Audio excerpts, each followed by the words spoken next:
Assalamualaikum warahmatullahi wabarakatuh. Salam sejahtera bagi kita semua. Halo teman-teman semua, pada kesempatan kali ini, perkenalkan nama saya Sandra Eka yang akan memaparkan bab tantangan kepemimpinan dan keragaman lintas budaya pada subbab dimensi nilai budaya dan kepemimpinan.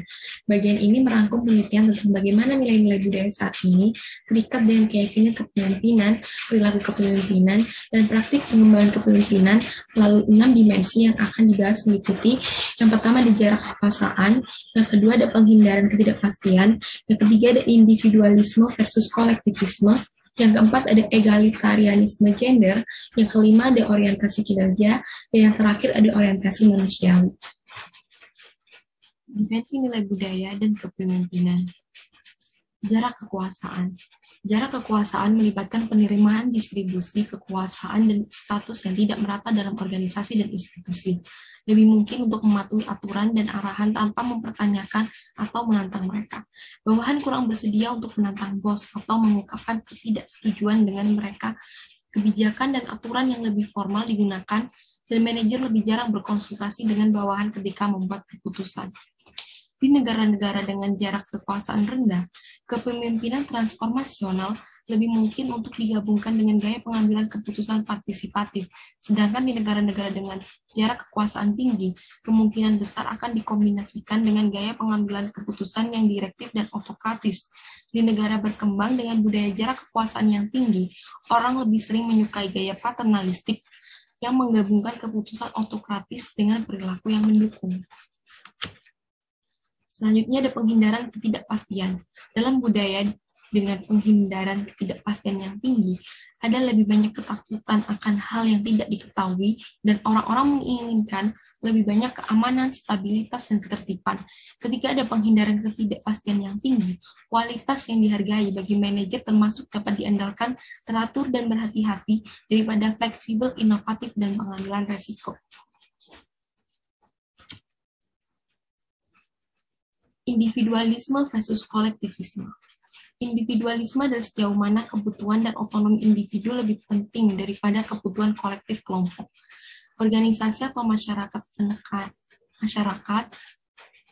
penekanan pada hak-hak individu dan otonomi membuat lebih sulit untuk menciptakan budaya nilai-nilai bersama yang kuat untuk tanggung jawab sosial, kerjasama, dan perilaku etis.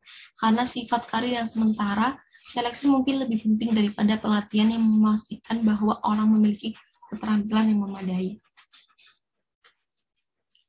Implikasi nilai-nilai kolektivistik sebagian bergantung pada apakah nilai-nilai itu lebih penting bagi kelompok dalam atau masyarakat yang lebih besar. Tetapi, sebagian besar penelitian lintas budaya telah menekankan kolektivisme dalam kelompok. Dalam budaya kolektivistik, keanggotaan dalam kelompok yang kohesif merupakan aspek penting dari identitas diri seseorang, dan loyalitas kepada kelompok adalah nilai penting.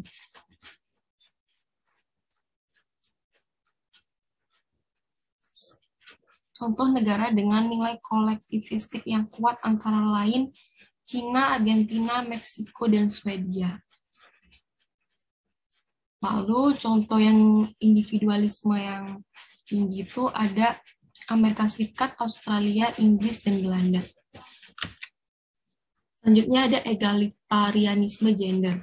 Egalitarianisme gender adalah sejauh mana laki-laki dan perempuan menerima perlakuan yang sama dan atribut maskulin dan feminin dianggap penting dan diinginkan.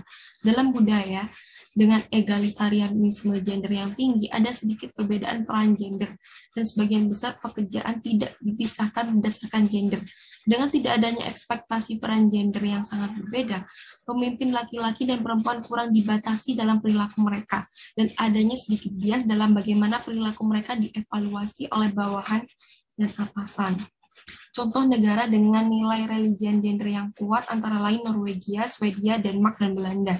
Negara-negara dengan tingkat egalitarianisme gender yang rendah antara lain Jepang, Italia, Meksiko, dan Swiss. Selanjutnya ada orientasi kinerja dan orientasi manusiawi. Sejauh mana kinerja tinggi dan prestasi individu dihargai disebut orientasi kinerja. Dalam masyarakat dengan nilai orientasi kinerja yang kuat, hasil lebih ditekankan daripada orang. Dalam budaya orientasi kinerja tinggi, ada lebih banyak penekanan pada perilaku pemimpin yang relevan untuk meningkatkan kinerja dan efisiensi. Dalam budaya orientasi kinerja tinggi, pemilihan anggota untuk tim dengan tugas penting kemungkinan besar didasarkan pada bakat, bukan pada persahabatan atau hubungan keluarga. Orientasi manusiawi berarti kepedulian yang kuat terhadap kesejahteraan orang lain dan kesediaan untuk mengorbankan kepentingan diri sendiri untuk membantu orang lain. Nilai-nilai kunci termasuk altruisme, kebajikan, kebaikan, kasih sayang, cinta, dan kemurahan hati. Nilai-nilai ini cenderung diasosiasikan dengan kebutuhan yang lebih kuat akan afiliasi dan rasa memiliki daripada kesenangan, pencapaian, atau kekuasaan. Bagaimana teman-teman mengenai bahasan tentang kepemimpinan ini cukup menambah pengetahuan kalian kan, khususnya di dimensi nilai budaya dan kepemimpinan. Dimensi nilai budaya cukup saling berkorelasi dan terikat dengan keyakinan, perilaku, dan praktik pengembangan kepemimpinan. Misalnya di negara yang memiliki jarak kekuasaan yang tinggi dan toleransi ketidakpastian yang rendah, tidak jelas seberapa besar setiap nilai mempengaruhi penekanan pada keputusan terpusat untuk sebuah perusahaan. Baiklah, mungkin itu aja pembahasan yang bisa saya sampaikan. Kurang lebihnya mohon maaf. Semoga setelah menonton ini bisa menambah pengetahuan kalian tentang kepemimpinan. Semoga bermanfaat. Terima kasih telah menonton dan sampai jumpa di video selanjutnya. Wassalamualaikum warahmatullahi wabarakatuh.